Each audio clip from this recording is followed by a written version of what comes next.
Hello viewers, আসসালামু আলাইকুম। অন্য ধর্মে যারা আছেন তাদেরকে আন্তরিক অভিনন্দন। আশা করি ভালো আছেন। বন্ধুরা, এখন যে পিকচারগুলো স্ক্রিনে দেখতে পাচ্ছেন, এরকম করে আপনাদের নিজেদের পিকচার কিভাবে এডিট করবেন তা আজকের ভিডিওতে আমি আপনাদের কাছে শেয়ার করব। তো ভিউয়ার্স, আপনি যদি এরকম করে আপনাদের নিজেদের পিকচার এডিট করতে চান তাহলে আজকের এই ভিডিওটি সম্পূর্ণ কন্টিনিউ করতে পারেন। ভিডিওটি শুরু করার আগে একটি ছোট্ট রিকোয়েস্ট, আপনি যদি এখনও পর্যন্ত আমার এই চ্যানেলটিকে সাবস্ক্রাইব না করে থাকেন তাহলে অবশ্যই ভিডিও নিচ থেকে লাল রঙের সাবস্ক্রাইব বাটনে ক্লিক করে সাবস্ক্রাইব করে ফেলুন এবং পাশে নোটিফিকেশন বেল আইকনটি অন করে দিন পরবর্তী ভিডিও নোটিফিকেশন পাওয়ার জন্য। তো ভিউয়ার্স, চলেন আজকের এই ভিডিওটি শুরু করা যাক।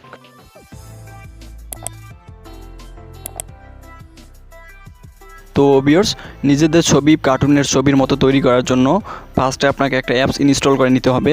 তো ভিউয়ার্স, অ্যাপসটা ইনস্টল করার জন্য আপনারা আপনাদের ফোনের প্লে স্টোরে চলে যাবেন। প্লে স্টোরে চলে আসার পর আপনারা সিম্পলি সার্চ বারে টাইপ করবেন ফটো ল্যাব।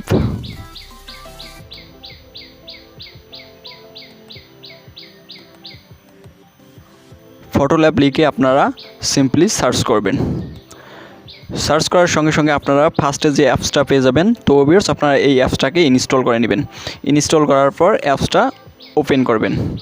ওপেন করার পর অ্যাপসটা 5 থেকে 10 সেকেন্ড লোড নেবে। তো ভিউয়ার্স, আপনারা একটু ওয়েট করবেন।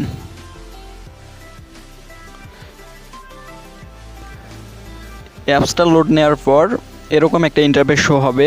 তো ভিউয়ার্স, আপনারা ব্যাক বাটন প্রেস করে ব্যাকে চলে আসবেন। ব্যাকে চলে আসার পর আপনারা ডিসপ্লেতে একটা ট্যাপ করে দিবেন। দেন আপনারা এখানে ট্রেন্ডিং নামের একটা অপশন দেখতে পাবেন।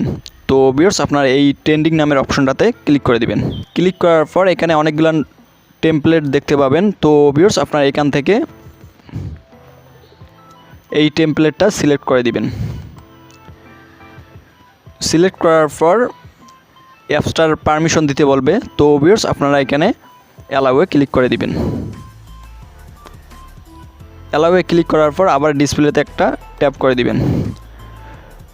ট্যাপ করার পর এখানে আপনার গ্যালারিটা ওপেন হয়ে যাবে। তো ভিউয়ার্স, এখান থেকে আপনারা আপনাদের যে পিকচারটা এডিট করতে চাচ্ছেন সেটা এখানে সিলেক্ট করে দিবেন। তো ভিউয়ার্স, আমি এই পিকচারটা সিলেক্ট করে দিলাম। দেন আপনারা এখানে একটা অ্যারো চিহ্ন দেখতে পাবেন। তো ভিউয়ার্স, আপনারা এই অ্যারোতে ক্লিক করে দিবেন।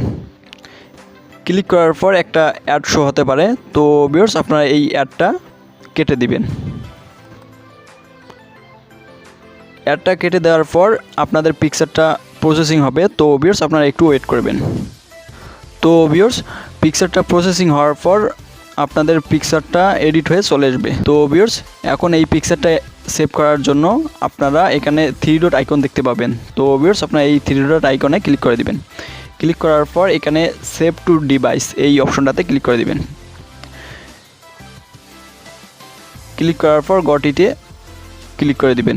ক্লিক করার সঙ্গে সঙ্গে আপনাদের এই পিকচারটা আপনাদের গ্যালারিতে সেভ হয়ে যাবে। তো ভিউয়ার্স, আমি মনে করি এভাবে আপনি আপনার পিকচারটাকে এডিট করে নিতে পারবেন। তো ভিউয়ার্স, এই ছিল আজকের ভিডিওটি যদি ভালো লাগে অবশ্যই লাইক করবেন এবং চ্যানেল সাবস্ক্রাইব করতে ভুলবেন না।